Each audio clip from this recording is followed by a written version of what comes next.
Try to guess the bird. Quiz number 1. Now here he is in the background. He's the most abundant bird in North America. Passeriform. Belongs in the thrush family.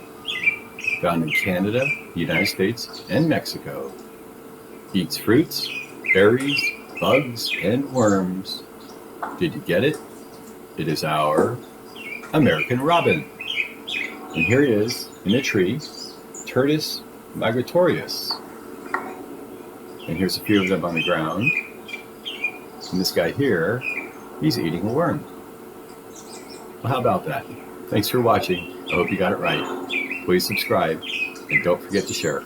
Have a great day. Bye.